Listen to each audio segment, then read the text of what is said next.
tal? ¿Cómo andan? Muy buenos días. Bueno, una semana complicadísima, complicadísima. Todo lo que fue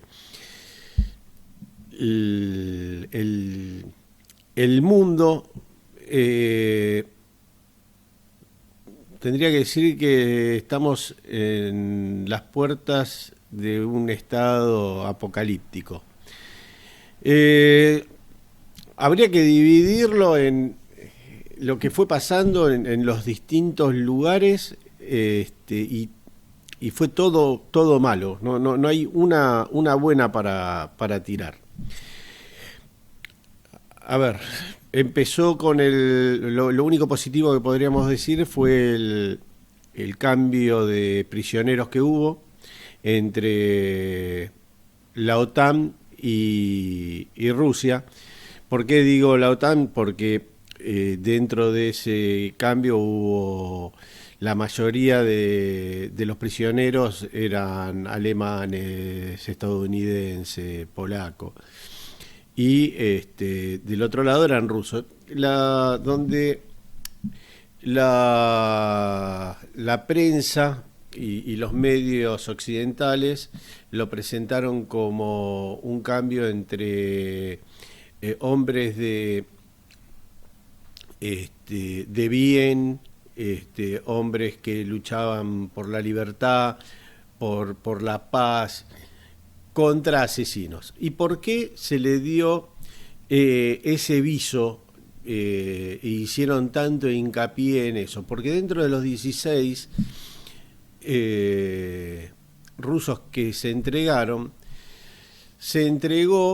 uno que para los rusos es un héroe, que fue un espía que mandaron a Alemania a asesinar a un checheno que había perpetrado un ataque terrorista en Rusia. Luego se fue a Alemania y estaba en protección de Alemania. Lo fueron a buscar y ahí lo mataron. El que lo mató, este espía que lo mató, fue apresado, y desde ahí salen que lo que Rusia pedía eran asesinos, y que por otro lado ellos lo que se liberaban era toda gente, periodistas, y eran todos espías del otro lado. O sea, esa es la realidad, nada más que se trató de mostrar o vender de esa manera para el que lo quería comprar, y donde se hablaban de asesinos no se explicaba el por qué era esto de que eran asesinos. La otra cosa que pasó interesante en Ucrania, más allá de que la guerra ya la tienen totalmente perdida. ¿Por qué digo que está totalmente perdida? Ya lo vengo explicando en todos los programas. Se dio un hecho bastante importante esta semana, que era que Ucrania tenía que hacer frente a una deuda muy importante que tenía con BlackRock. No hizo frente a la misma porque dejó de entrar el flujo de dinero que venía entrando desde el exterior, y que los créditos se renovaban con mismos créditos, con lo cual entró en default. Ahora, el problema cuál es con BlackRock, que ya estaba acordada la reconstrucción de Ucrania una vez terminada la guerra. Una guerra que seguramente terminará muy rápidamente. ¿Y en qué basó esto? BlackRock se iba a hacer cargo de la reconstrucción tomando los 300.000 millones de dólares que le habían incautado a Rusia cuando inició la guerra, y esos 300.000 millones de dólares más los intereses iban a ir para la reconstrucción del país. Ahora bien, hace muy poquito tiempo se decidió que esos 300.000 millones de dólares no vayan a la reconstrucción de Ucrania, sino que vaya para pagar la deuda del armamento que le habían dado a Ucrania los países de la OTAN. Con lo cual cambió totalmente el eje de la cosa, y a BlackRock lo que se le iba a dar era un reaseguro por la explotación del agro ucraniano. Ahora bien, ¿por qué digo que va a terminar esto muy rápido? Porque si esto no termina, lo que va a caer en manos rusas va a ser Odessa. Si cae Odessa, el problema que tendrían es que Ucrania se quedaría sin salida al mar. Todo el sistema exportador de granos ucraniano termina en el puerto de Odessa. Y lo que le haría sería un daño muy grande en lo que respecta a la logística y a la salida de las riquezas ucranianas. Entonces, lo que tienen que terminar es muy rápidamente esta guerra antes de que caiga Odessa en manos rusas. Por otro lado, han llegado los F-16 tan hablado que llegaban, que no llegaban. Bueno, ya están. Lo que sí están operando desde un aeródromo en Rumania. Con lo cual, esto abre la posibilidad o el derecho de Rusia, según lo que ellos estiman, de poder atacar a esas naves que atacan a su país. ¿Y en dónde lo atacarían? En el aeródromo, donde tienen que ir a reabastecerse y usarlo como lugar de lanzadera. Con lo cual, en este punto está bastante complicada la cosa. Por otro lado, del lado ruso, entró en la guerra el primer escuadrón coreano. Esto no quiere decir que necesitaran que entre este escuadrón por una cuestión de que están quedando sin soldados, que es lo que en algún momento se decía, sino que fue más que nada un condimento político de darle la entrada y asociarlo directamente a Corea del Norte en este conflicto. El otro grave problema que se encuentran hoy los ucranianos es que hace 3 meses que no le están pagando a los mercenarios. Y los mercenarios lo que están haciendo, más allá de que se están rindiendo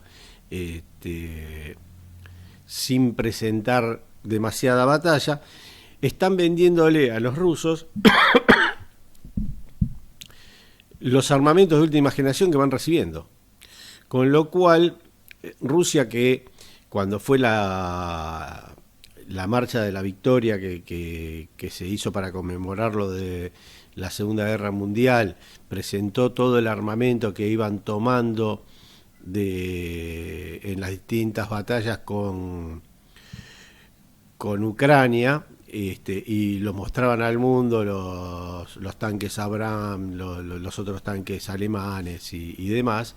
Bueno, hoy lo que tienen es que toda esa ingeniería que antes tenían que hacer desde algo destruido, hoy lo tienen desde armamento totalmente intacto.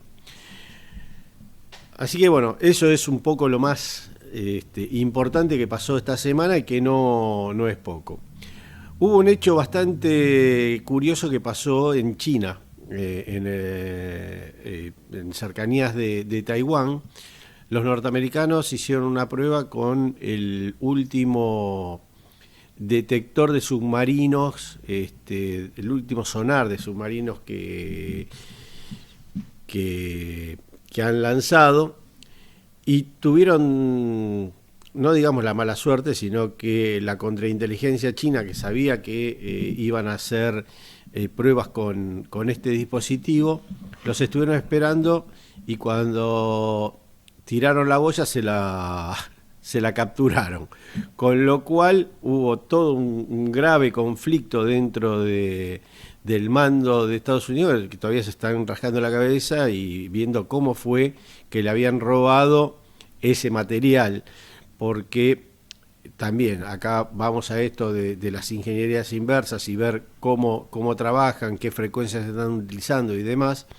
Es un duro golpe que se le dio a las Fuerzas Armadas norteamericanas. Bueno, si todo esto es para ponerse un poquito nervioso, mucho peor es lo que pasó en Irán y lo que está pasando hoy en Medio Oriente.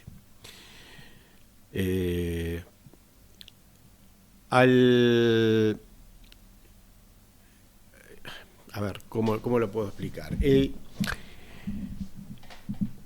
El que estaba manejando las conversaciones de paz en Qatar con Israel del lado de Hamas, que era su máximo dirigente político, fue asesinado en Irán. Un misil en un acto quirúrgico lo mató, y esto lo que generó es que fue un ataque directo adentro de Irán perpetrado por Israel, con lo cual el representante de Palestina estaba en ese momento para la asunción del presidente iraní, que sucedía al que murió hace muy poquito en el accidente aéreo con los generales y demás. Esto generó una ola de indignación dentro de Irán. Fue tomado como un ataque directamente contra su país, donde vulneró sus defensas que no están tan bien preparadas para detener este tipo de ataques. Y ahora después le voy a contar qué es lo que se está haciendo en este momento desde el lado de Irán. Pero lo que se mostró era que dentro de Irán se izaban banderas rojas. Bueno, estas banderas lo que significa es que el pueblo de Irán va a vengar el ataque sufrido. Empezó toda una cuestión que fue más allá de lo dialéctico entre los países, y ya hubo ataques, no solamente de los socios de Irán en la región, sino que hubo ataques ya directos sobre Israel. Y se espera que hoy, día sábado, que en Israel es Shabbat, un ataque a gran escala ya directamente desde Irán. A lo cual Estados Unidos e Israel también se cree que pueden hacer un ataque directo hacia Irán antes que suceda el ataque iraní. El ataque iraní, aparentemente, por lo que dan las noticias, sería un ataque coordinado entre Líbano, Siria, Yemen, Irak e Irán.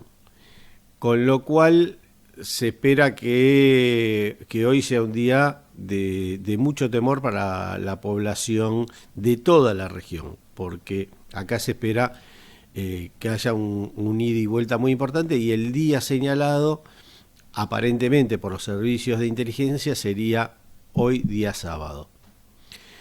Ya hubo ataques. Yo el programa pasado les conté que 5 barcos llevaban de contrabando armas y municiones en un puerto de Israel que fue descubierto y fue neutralizado eso, pero que había información de que ya habían entrado armamentos y municiones, y que había células dentro de Israel que estaban preparadas para atacar si hacía en algún momento. Bueno, ya un ataque hubo en Haifa, donde atacaron que es un puerto muy importante que tiene Israel, donde cuando llegó a la estación de tren, llegó un tren, había coordinado 15 drones que atacaron y generaron cientos de heridos y gran cantidad de muertos. A eso paralelamente hubo ataques de milicianos árabes. ¿Por qué digo milicianos? Porque esto ya no es un ataque, no, o sea, no lo podemos presentar como ataques terroristas. Si tendríamos que presentar como ataques terroristas, tendríamos que decir que el mayor país hoy terrorista que hay en el mundo es Estados Unidos e Israel, y creo que lo que estamos viendo es un tipo de guerra totalmente abierta y que están actuando de esta manera. Así que más allá de que unos lo presenten de una manera y otros lo presenten de otra, pero la realidad es que esto ya es una guerra abierta, donde, por ejemplo, el día jueves llegaron aviones de carga rusos a Irán, presuntamente llevando armamentos. Lo que se cree que no es que llevaban misiles o drones, sino porque en eso Irán tiene una muy buena producción de armamento propio, sino lo que le estaban llevando era radares de última generación para poder contrarrestar este tipo de ataques, que para eso sí no estaban preparados. Así que ahí ya hay una presencia importante de Rusia también en ese conflicto, como así también de Corea del Norte, que también está proporcionando armamento. Uno de los que está vendiendo a troche y moche es Corea del Norte. Así que bueno, ese es un poco el panorama en ese lado del mundo. Después está el tema que hay que abordar, que es el de Venezuela. ¿Qué pasó en las elecciones de Venezuela? A lo cual uno viene viendo, por ejemplo, acá el periodismo argentino está todo encolumnado en contra del gobierno venezolano o a favor de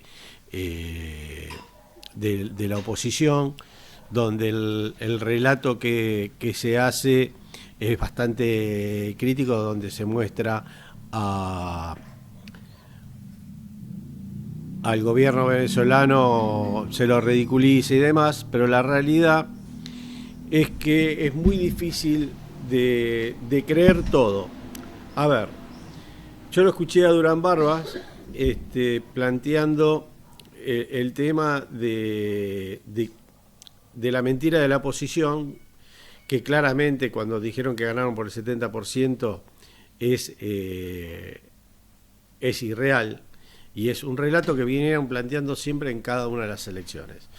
Y yo me pongo en la posición de que este país ha sufrido desde hace un montón de años un bloqueo donde han ido contra su economía cuando se hizo la movida para bajar el precio del petróleo a nivel mundial, donde donde fueron claramente contra los países productores, donde el desabastecimiento que había era brutal, donde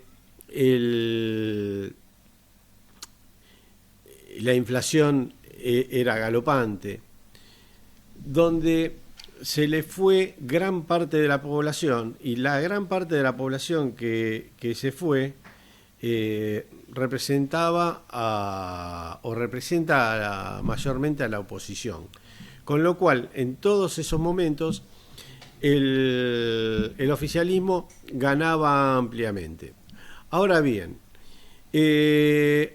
hoy la realidad de los supermercados venezolanos es muy distinta a la que era hace un año atrás. Hoy los supermercados están llenos, ¿por qué? Por una cuestión simple. Tanto China como Rusia, como otros países del eje del mal, por decirlo de una manera, han colaborado como para que tengan los venezolanos alimentos y tengan todo lo que el país necesita para abastecerse. Por otro lado, el precio del petróleo subió y empezaron a tener una recuperación económica y a tener un mejor manejo de su economía. Con lo cual es muy difícil agarrar y pensar que en una situación donde vos cambiaste para mejor, tu resultado sea peor. Más allá de que tienen sus problemas internos como los tenemos todos y donde tienen una oposición mediática muy fuerte y donde hay descontentos indudablemente. Ahora bien, el sistema de las páginas de las elecciones quedó demostrado que fueron hackeadas y que no tenían la posibilidad de mostrar los datos en tiempo y forma. Ahora, ustedes me dirán que yo estoy en contra de lo que opina todo el mundo. No, de lo que opina todo el mundo, de que nos manda noticias a nosotros. Que quiero, como todos, que se muestre la realidad de lo que pasó. Me interesaría. Ahora bien, yo creo que acá hacemos una entrada a lo que pasó en nuestro país en estos días. Y una de las cosas más importantes que pasó fueron las declaraciones que se dieron en torno de lo que pasó en Venezuela. Informes o dichos de la canciller y dichos del presidente. Totalmente fuera de lugar, donde otra vez quedamos mal parados, donde yo creo que tendríamos que agarrar y poner a Larralde y escucharlo un poco antes de ponernos en juez de problemas ajenos. Fijémonos que nuestro rancho está lleno de problemas por resolver. Entonces me parece que hoy no estamos en condiciones de agarrar y salir a opinar de lo que pasa en nuestro vecindario, porque damos pena. Entonces, cuando generamos todo un conflicto a tal punto que echan a todos nuestros diplomáticos, y hoy en nuestra embajada en Venezuela lo que flamea es la bandera brasilera, y en el medio al presidente de Brasil se le dicen una sarta de barbaridades, y realmente me parece que quedamos muy desacomodados en la foto. Y lamentablemente todo está pasando por el mismo lado. Entonces, no es que hay que pedir mayor seriedad, porque esto es sumamente serio, sino hay que pedir un poco de sentido común, ¿no? sentido común cuando se escribe un mensaje, cuando se le manda un mensaje al mundo, porque somos el hazmerreír. Estamos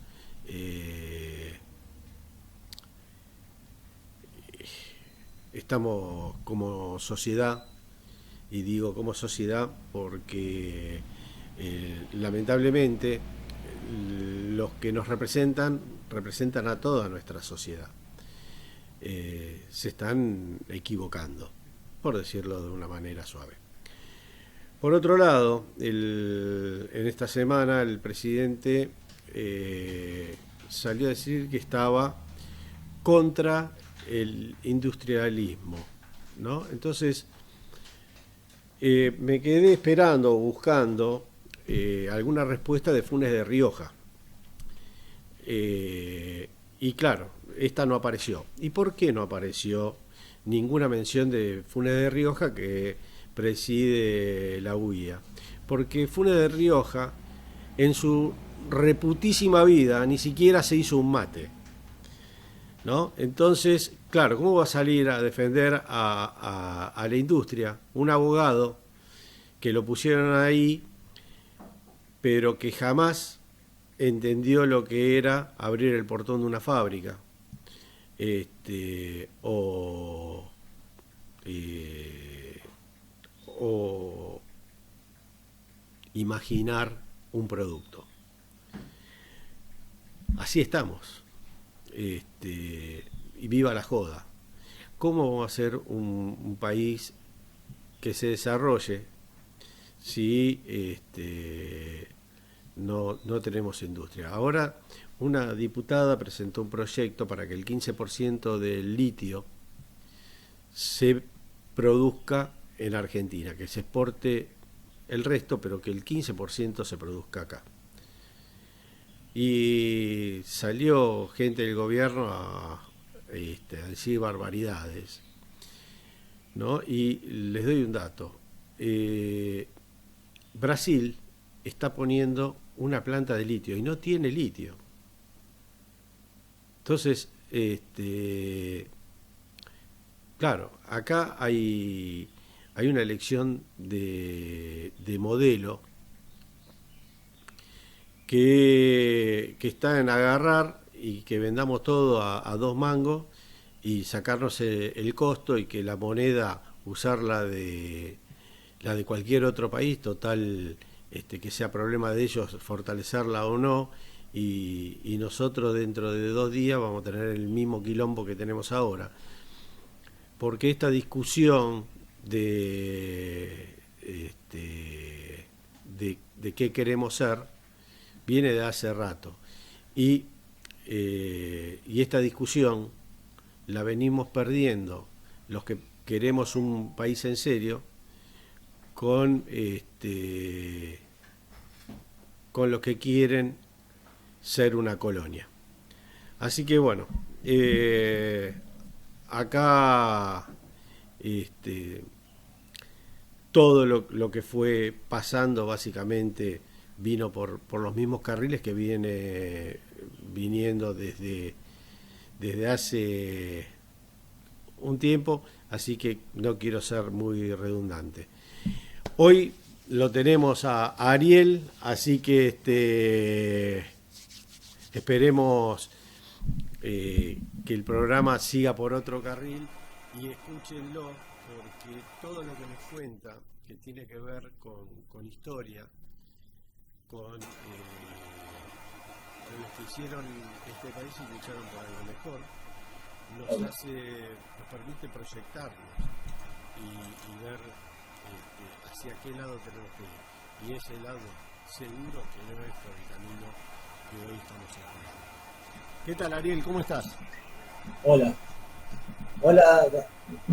A ver, hablame un poquito porque no te escuché al final, se me cortó la... Te estaba dando la entrada. ¿De qué nos vas a hablar hoy? Justo se me cortó la transmisión de voz.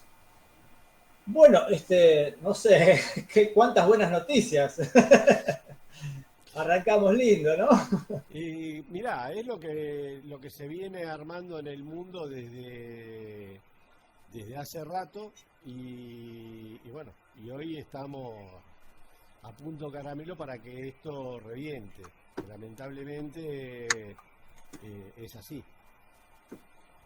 Sí, en fin, bueno, hablando de modelo de países y de qué queremos ser, se viene la conmemoración de San Martín, digamos, el 17 de agosto.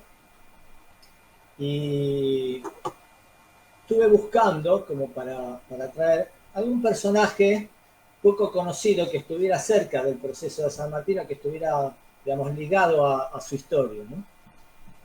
Y encontré a alguien que me llamó mucho la atención, un personaje de nuestra historia no muy conocido, sí de nombre, pero no de su historia particular y del vínculo tan importante que tuvo, que es un fraile, Fray Luis Beltrán.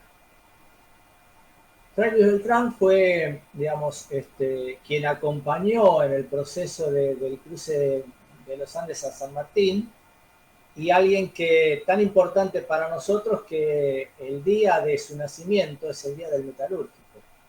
O sea, se lo conmemora justamente por la importancia que él tuvo en el proceso de construcción de todo el armamento que iba a ser el que posibilite el, la libertad de Chile, de Perú y el triunfo del ejército libertador. Discúlpame, ¿no? Pero si se levantara de la tumba, a Funes de Rioja lo saca patada en el culo de la...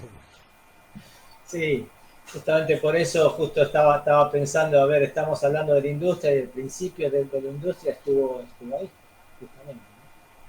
justamente.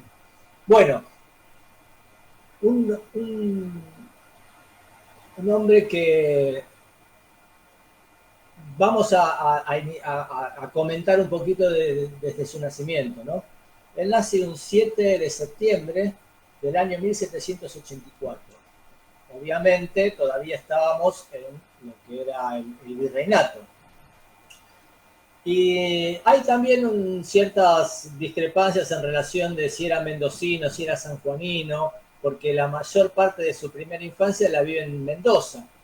Pero él cuando se incorpora empieza a estudiar, se incorpora con los frailes franciscanos, digamos, con la orden franciscana, tiene que hacer su testamento para entrar. A los 16 años hace su testamento y en ese testamento figura que él era sanjuanino, que nace en San Juan, incluso se ve que lo anotaron mal, su verdadero apellido, o por lo menos el apellido del padre, era Bertrand, con R y no con L, Bertrand y con D al final. Y él es Beltrán. Porque parece ser que, bueno, lo que pasaba comúnmente, que cuando se lo anota en la partida de nacimiento, se lo anota por cómo suena y ahí queda el apellido desfigurado. Bueno, Sí, eso siguió pasando. Mis antepasados que vinieron del Líbano le pusieron cualquier cosa. Sí, eso bueno. Acá hemos recibido gente de todo el mundo, es un clásico el hecho de que nuestros apellidos hayan sido cambiados, ¿no? Incluso, bueno, nada, particularmente a mí también me pasó con unos primos, tenemos el apellido diferente. En fin, bueno, él estudia entonces para iniciarse con los frailes franciscanos y bueno, estudiando teología, estudiando derecho, estudiando, bueno, muchas materias como moral, etcétera, que son materias que a él particularmente no le llamaron la atención.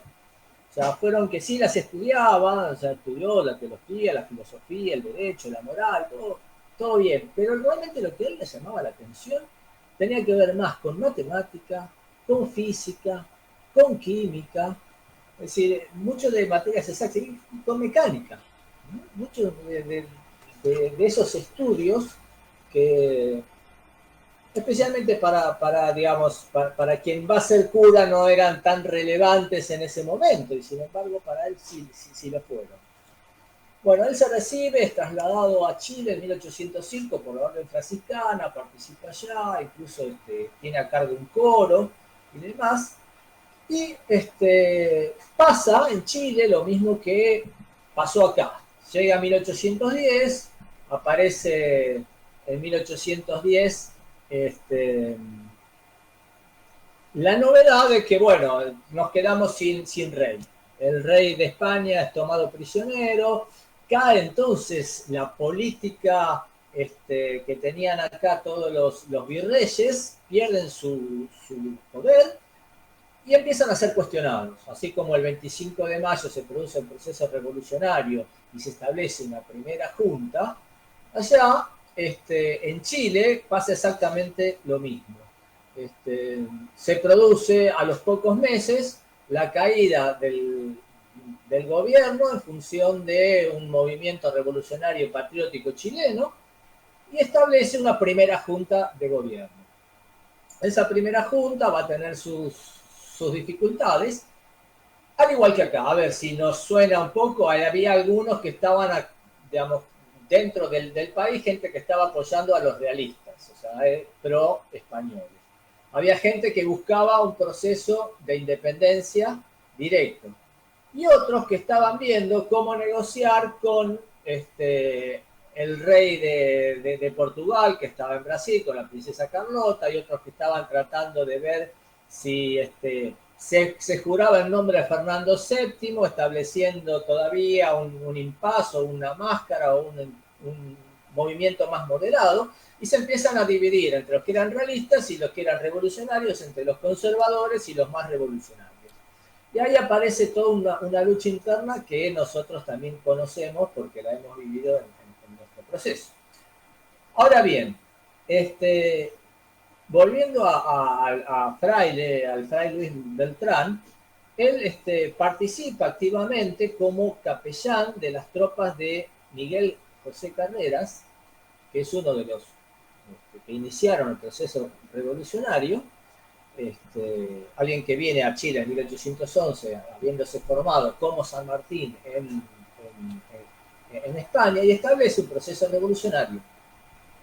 El cura recién en 1812, Beltrán, empieza a tomar partido. ¿Por qué? Porque toda la cúpula eclesiástica venía de España o respondía a los intereses españoles. Entonces eran pocos quienes dentro de los procesos de la iglesia defendían los procesos revolucionarios. Pero fueron tales las injusticias que se dieron que toma partido Fray Luis Beltrán por los procesos revolucionarios. Tal es así que incluso llega a participar del primer combate, el combate de Hierbas Buenas, que es un primer combate donde se enfrentan los españoles con los chilenos y en donde sufren derrota. Bien, cuentan que el fraile recorría los lugares de maestranza mientras estaba. Él no había dejado los hábitos, él seguía funcionando como capellán, pero bueno, fue a apoyar al ejército de O'Higgins y en eso pasaba por los donde se estaba tratando de recuperar, donde se hacían la fragua y donde se trabajaba para recuperar los cañones, recuperar toda la artillería, y empezó a ver la forma elemental en que estaban trabajando. Él se daba cuenta que no era productivo, que no era eficiente, que no estaban reparando bien las cosas, y se metió. Y como quien dice de onda, empezó a dar órdenes, instrucciones, a decirle, mira, esto te conviene hacerlo de esta manera, esto hacelo de esta otra, organícense de esta forma para hacerlo más rápido. Impactó de tal manera en los soldados que fueron a contarle a O'Higgins lo que el cura había hecho y lo que estaba haciendo. Tal es así que O'Higgins lo fue a ver, vio los resultados de lo que estaba planteando Fray Luis Beltrán y lo incorpora al ejército. Lo pone a cargo de la maestranza y le da el cargo de teniente. Así empieza él su trabajo ya formal en relación con esto. Bueno, viene en el proceso revolucionario chileno, aparece las batallas más decisivas, como la de Rancagua, donde el cura participa, no solo armando las, la artillería y proveyendo del parque, sino que también participa activamente en el combate. Ahora bien, en Rancagua pierden, viene, digamos, lo que fue todo el sitio, O'Higgins logra romper el sitio, se enfrentan en Rancagua son derrotados, y esto marca el fin de lo que ellos llamaron la Patria Vieja, que es el proceso de 1810 a 1814 en que se gobernaron independientemente, estamos tratando de salir de la gobernación o del dominio español. Se produce una migración masiva, es decir, todos los que fueron revolucionarios o participaron tuvieron que huir, cruzar la cordillera y caen en Mendoza, a donde recién acababa de asumir San Martín, el gobierno de Mendoza, el gobierno de Cuyo, en realidad, y donde estaba armando su campamento en Plumerillo, haciendo que el ejército de los Andes empezara a plasmarse, a hacer una realidad, y ahí es donde viene a recalar. Pero no solo cayeron 3.000 personas de golpe a un lugar donde no estaba preparado para esto, sino que vinieron con todos los conflictos internos. Porque no solo vino O'Higgins y vino Fray Luis Beltrán, sino también vinieron los Carreras, que estaban enfrentados entre ellos y que querían un dominio, digamos, y una manera de manejarse políticamente, y todos empezaron a hacer presión sobre San Martín para que tomara partido. O sea, todo lo contrario a lo que necesitaba San Martín, que era paz, tranquilidad y la posibilidad de en secreto ir armando todo el ejército. Bueno, la cosa es que tuvieron que generar un armado del ejército, y ahí es donde O'Higgins le dice, mira, presta atención a este fraile, porque fue fundamental en el proceso que nosotros hicimos. Y ahí lo conoce San Martín, a Fray Luis Beltrán, ve cómo trabaja y lo pone a cargo de la maestranza, ¿no? Así de la parte de artillería, del parque donde se fabricaban lo que es el núcleo central, digamos, en principio estaba a cargo de Álvarez Condarco, a quien San Martín le había dado esa misión. Pero viendo cómo trabajaba y la forma en que respondía a los requerimientos y lo rápido y eficiente que era, le deja toda la maestranza para que se encargue de armar y dirigir el armado de este ejército de los Andes. Bueno, ahí es donde Fray Luis Beltrán comienza a tener esta relevancia que decimos nosotros, tan importante, porque empieza a hacerse cargo de los talleres. Le imprime a los talleres una rutina, un trabajo, arma turnos rotativos, se trabaja mañana, tarde y noche, hay taller, hay fragua, hay herrería, los divide, son 700 artesanos que están sumando, digamos. Él empieza a trabajar con obreros, con operarios, con herreros. Tal es así, imagínense esta situación de martillando, armando cañones, fundiendo materiales, y él dando órdenes sin ningún amplificador de voz, sino a grito pelado, digamos, en medio de los martillazos y de todo, diciendo lo que tenían que hacer, cómo se tenían que organizar, cuál era, o sea, realmente era un esfuerzo tan grande que lo deja ronco. Y esto le quedó para toda su vida. Ese armado del ejército de los Andes, en medio de tanto bullicio y con tanta cantidad de gente, termina afectando sus cuerdas vocales. Bueno, la cosa es que aparece para San Martín, empieza a haber toda una necesidad de generar, hacer efectivo ese cruce de los Andes, y optimizando lo que él llamó la guerra de Zapa, ¿no? Esta guerra de espías que se tenía, donde tenían que sacar información del enemigo, mandar información falsa, generar expectativas para los enemigos que no se cumplieran, porque lo que más le generaba a San Martín preocupación, digamos, no era tanto quién los recibiera o la lucha que iban a tener enfrentados una vez que cruzaran los Andes contra los españoles, sino el cruce de los Andes. Esas montañas inmensas, es el frío, cómo cruzar con todo esto.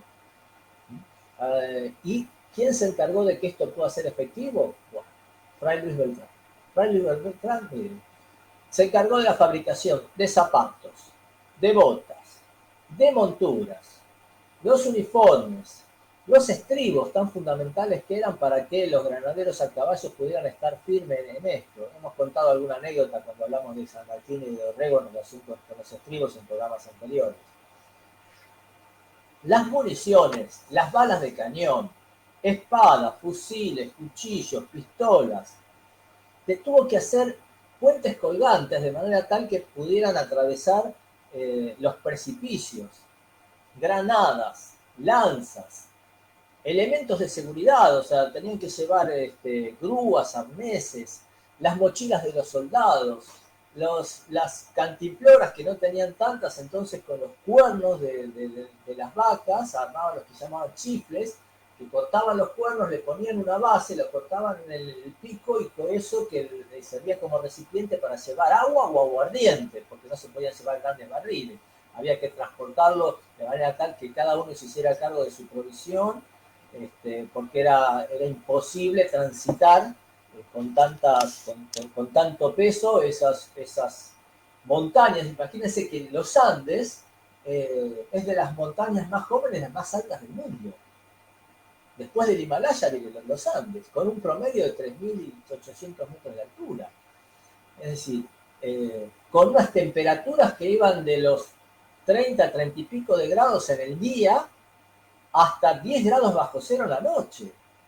O sea, y tenían que llevar mantas, uniformes que les permitieran soportar estos cambios de clima tan adversos, ¿no? Entonces, bueno, quien se encargaba de toda esta, implementar todo esto, era Fray Luis Beltrán. Y una de las cosas que le preocupaba a San Martín era el transporte de los cañones. Los cañones tenían que ir desarmados. ¿Sí? Entonces, esos cañones desarmados eran muy pesados, o sea que debían envolverlos con lana y con cuero a cada uno de los cañones para que si se caían o se golpearan, no se estropearan y pudieran ser montados y utilizarlos inmediatamente, porque apenas cruzaron iban a tener que utilizarlos. Así que debían tener un armado y un desarmado rápido y debían estar muy bien preservados. Y llegó a armar vehículos para transportarlos, que eran especies de zorras, eran chatas con ruedas, que los inventó él especialmente para armarlo de manera tal que si se cayera no se golpearan mucho, que tuvieran ruedas que fueran chatas y angostas, porque tipo zorras, porque los caminos eran sumamente angostos. Y tuvo que inventar puentes colgantes y un puente mecánico desplegable llegó a armar con sogas de 40 metros para que se desplegara rápidamente. Ese puente colgante lo tenía que llevar la artillería. ¿Te puedo hacer una pregunta? Sí. Vos por todo lo que estás contando, lo que esto se logró, esta hazaña que hicieron, se logró porque hubo, ¿cómo te podría decir? Sustitución de importaciones. O sea, no teníamos que sacar el dinero que no teníamos, en la moneda que no teníamos, o en el oro que no teníamos para hacerlo, ¿no? Bueno, todo fue fabricado acá, todo armado acá, y por eso el día del metalúrgico justamente es el día del nacimiento y no de la muerte de Fray Luis Beltrán, justamente porque él se encargó de armar todo esto, todos los herramientas. Mirá, llegó a dejar a las casas sin ollas porque cualquier metal que estuviera disponible tenía que ser fundido para poder armar armas y fusiles y sables, como les dije. No había reja, no había campana en la iglesia que quedara viva, que no fuera tomada para abastecer a este ejército, porque Buenos Aires fue muy poco lo que podía abastecer porque estaba empeñado en su lucha contra Artigas, como vimos en el programa anterior. Entonces, Pueyrredón, que estaba a cargo en estos momentos, mandaba lo mínimo indispensable y el grueso lo sostenía para su lucha contra Artigas. Entonces, de la nada, fueron armando todo este ejército, que por otro lado tenía que cruzar en secreto. Es decir, cómo cruzar sin que se enteraran con todos los espías que tenían los españoles también. ¿Por qué no tenían que saber cuándo? Porque era el punto de mayor debilidad. Si sabían el camino, le hacían una emboscada y ellos estaban con todo embalado porque venían simplemente haciendo el cruce, no tenían cómo defenderse. Y ahí quedaban a la merced del fuego enemigo que estaría preparado para tomarlo. Así que fue toda una estrategia que no voy a desarrollar ahora, pero interesantísima, de la guerra de Zapa, donde se armaron 7 caminos diferentes por los cuales cruza el ejército. En los 2 principales, el de los Patos y Uspallata, donde cruza el grueso del ejército, pero además con la dificultad de que todos en sus pasos, que iba desde San Juan, La Rioja, San Juan, Mendoza, por todas esas provincias se distribuyeron estos 6 pasos cordilleranos, tenían que juntarse, tenían que llegar juntos, o sea, con una cuidado tal de poder reunirse y armarse para dar pelea todos juntos y no por separado. Realmente increíble lo que hizo. Bueno, una de las cosas que también pasó fue que mientras estaba en el Plumerillo, cuestionaron duramente los eclesiásticos a Fray Luis Beltrán por estar encargado de todo lo que tuviera que ver con el armamento del ejército. Tal es así que uno de los un inspector general que se llamaba José Gascón, un inspector general del ejército en Mendoza, lo quiso dejar fuera del ejército, porque la milicia era considerada anticatólica. Entonces el cura decide renunciar a los hábitos y directamente apoya el proceso revolucionario, deja los hábitos y ya se incorpora con el grado de teniente al ejército de Los Ángeles, como personal efectivo. Bien. Fray Luis Beltrán, además, queda al mando también del polvorín. Habíamos dicho que estaba a cargo de la fabricación de pólvora y todo eso, estaba a cargo de Álvarez Condarco. Pero Álvarez Condarco es mandado por San Martín a una misión especial, una misión en la cual tenía que llevar una proclama de independencia y una proclama de rendición para los españoles, que sabía que iba a ser rechazada, pero el objetivo era mandar a Álvarez Condarco, que tenía una memoria privilegiada, para que hiciera el camino de ida por un lado y que cuando lo mandaran de vuelta reconociera el otro camino. O sea, fue por los Patos y volvió por Uspallata, y él cuando vuelve arma rápidamente el mapa, los lugares donde podían descansar, donde podían hacer noche, donde estaban los pasos más peligrosos, donde tenían que desplegar los puentes mecánicos. Es decir, trajo en su memoria todo el esquema de pasaje que podía ser previsto para que San Martín eligiera cuáles de los pasos que tenía que pasar el grueso del ejército, que era lo que se llamaba la artillería. Con la artillería, en el paso Fray Luis Beltrán va a pasar junto con las Heras y con toda la artillería.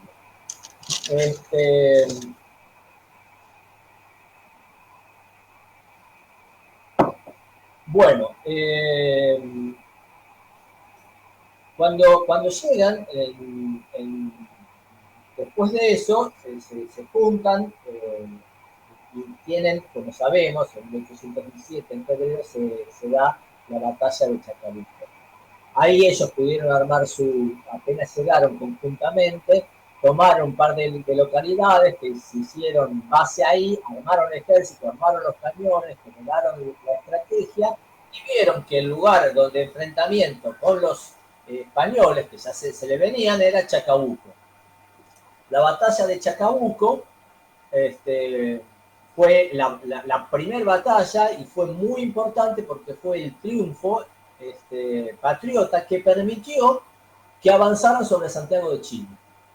Entonces, los españoles tuvieron que retroceder, abandonaron Chile y es ahí donde, tomando la capital, se arma todo el proceso posterior para poder seguir sacando a todos los españoles de Chile y darle la libertad. Bien, en esa batalla se destacó el fraile no solo por haber armado los cañones, provisto de toda lo que era el parque, sino también por su actuación en la batalla. A tal punto fue que se le otorgaron una medalla al valor por su desempeño en esa batalla siendo cura, digamos. Él no había sido un soldado formado en eso. Bueno,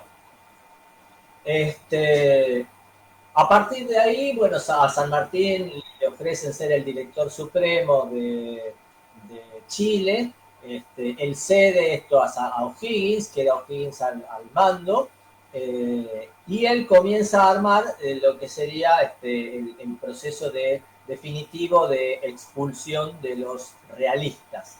Sin embargo, se viene el suceso de Cancha Rayada, una batalla en que nos sorprenden a las Heras y a San Martín, en pleno armado, en plena noche, los atacan los realistas, y este desastre de Cancha Rayada vuelve a poner en relieve la figura del fraile. ¿Por qué? Por lo que se llamó la mentira suprema del fraile, de Fray Luis Beltrán. ¿Qué pasó? En esto las Heras logra rescatar parte del ejército, mueren muchos hombres, pero lo más importante, todo el parque que habían logrado recuperar, armar y abastecerse en Chacabuco, con todo lo que habían dejado los españoles en esa derrota, lo pierden íntegramente. Se pierde todo el parque de artillería. Y esto era un golpe mortal para las aspiraciones que tenían de poder resistir y de poder expulsar a los españoles, y mucho menos que hablemos de llegar hasta el Perú. Y es ahí donde se hace oír la voz del fraile, que dice: no se preocupen, yo tengo en despensa todos los materiales y todo el armamento necesario como para seguir adelante. Sigan planificando, sigan armando, que yo me encargo de proveer nuevamente el parque. Era mentira, no tenían depósito nada. Pero esta mentira genial logró que no se bajara la moral, que se siguiera trabajando, y él lo llama a su amigo, ahí de Chile, Manuel Rodríguez, le dice: necesito 1000 operarios, no me importa si son mujeres, niños, si son hombres, todo el que esté en condiciones de trabajar, necesito que lo traigan, necesitamos gente urgente, yo me encargo de organizar los talleres.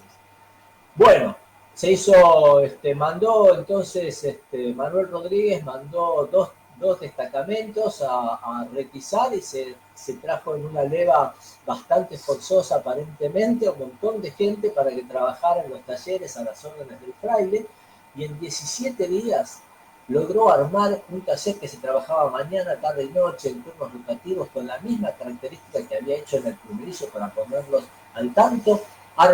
Tuvo listos 22 cañones, tuvo listos las armas, las municiones, la fabricación de pólvora.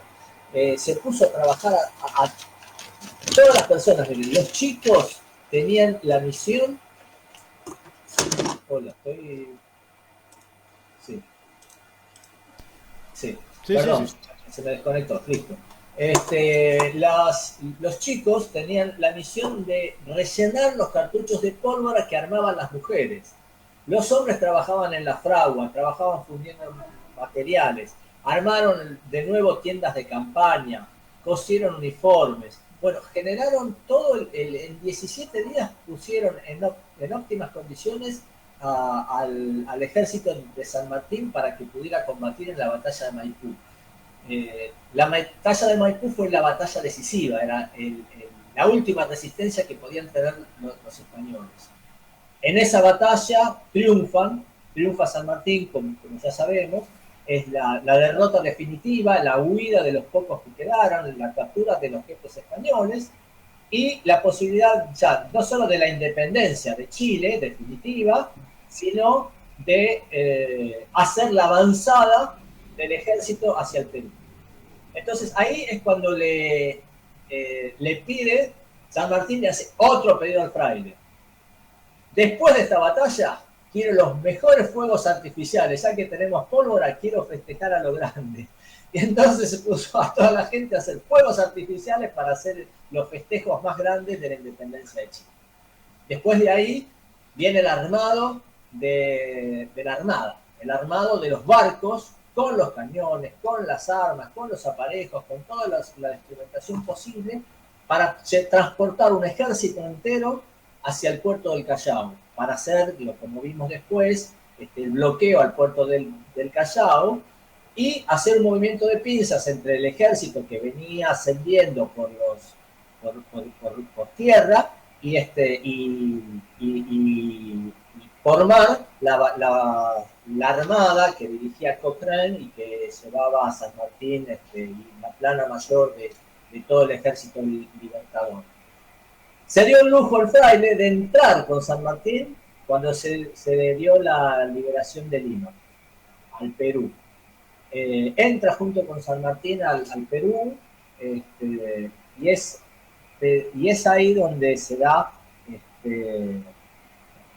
el proceso en que sabemos que San Martín es nombrado el director supremo allá en el Perú y empieza todo un trabajo. Pero San Martín necesitaba de abastecerse. Los realistas se fueron de Lima, pero quedaron en el interior. Y es ese proceso donde él vuelve a pedir a Buenos Aires que le manden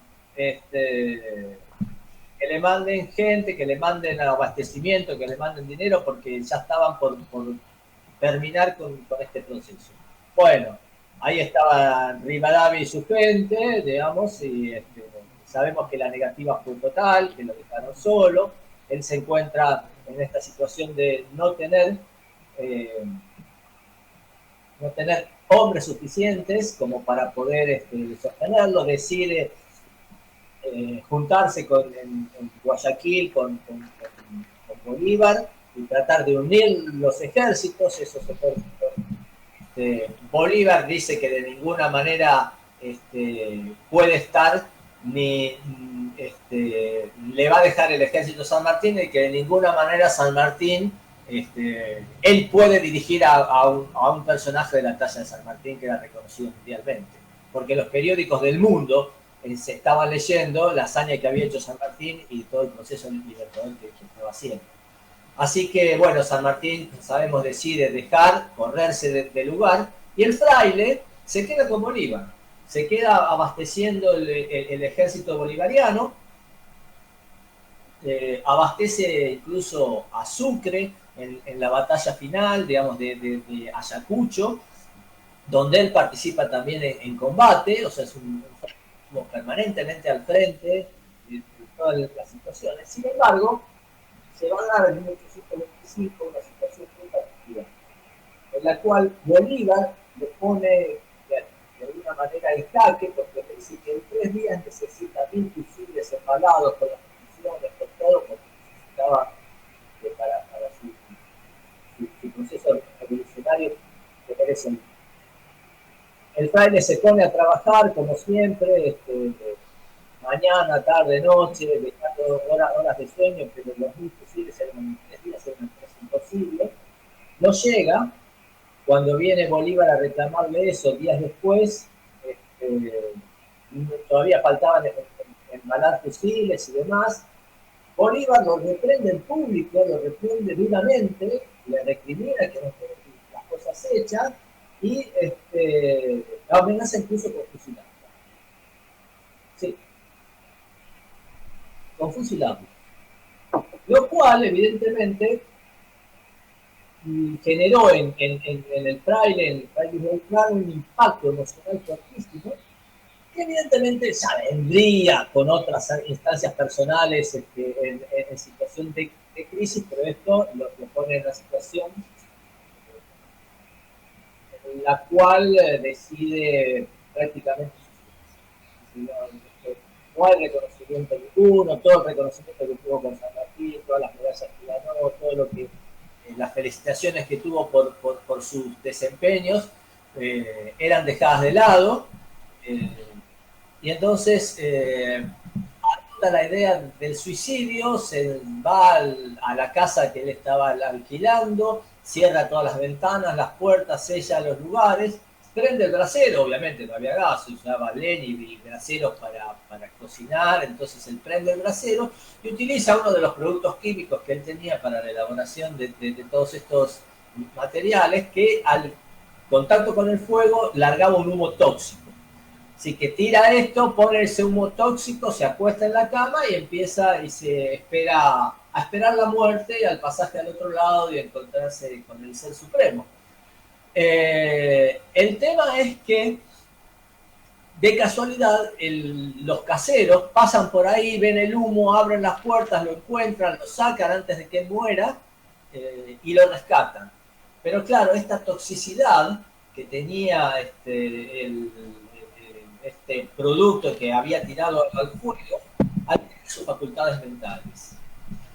A tal punto que se vuelve paranoico, empieza a creer que Bolívar lo está persiguiendo para matarlo, sale huyendo, se refugia en un pueblito, de ahí lo empiezan a llamar el cura loco porque parece que andaba con una caja colgando del cuello y diciendo que lo querían perseguir y que lo querían matar.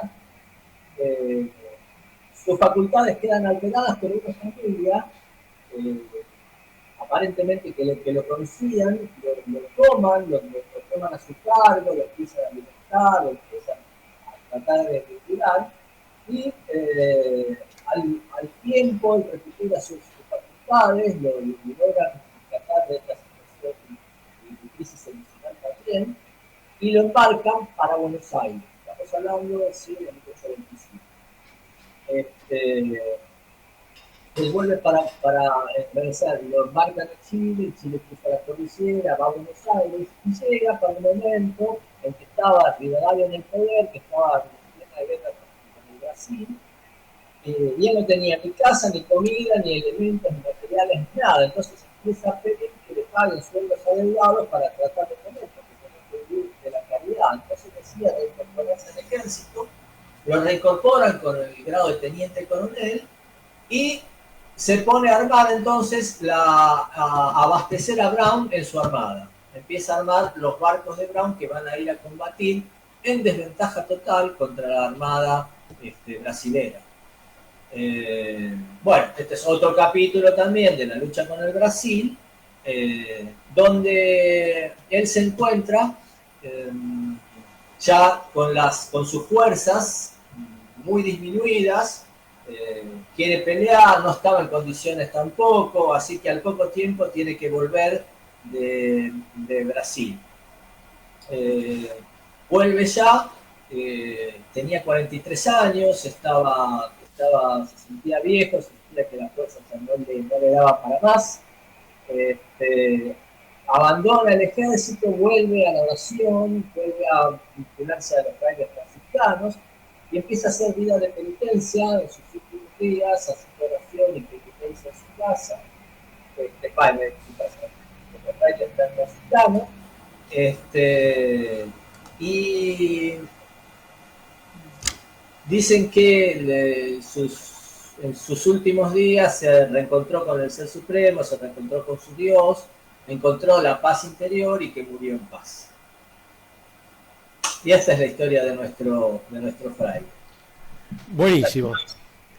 Me, Eh, pare, me pareció muy interesante por lo que hablamos de que es un personaje muy poco conocido, muy importante. Sin él de pronto hubiera sido muy difícil no solo el cruce de los Andes, sino esta mentira que él hace después de cancha rayada, de poder reabastecer el ejército, rescatando la libertad de Chile. Digamos, un tipo fundamental. Y bueno, lo que no se sabe tampoco tanto es que el Día del Metalúrgico es en su honor por todo lo que hizo por este proceso de liberación, armando me- me- tantas te agradezco la historia que trajiste hoy.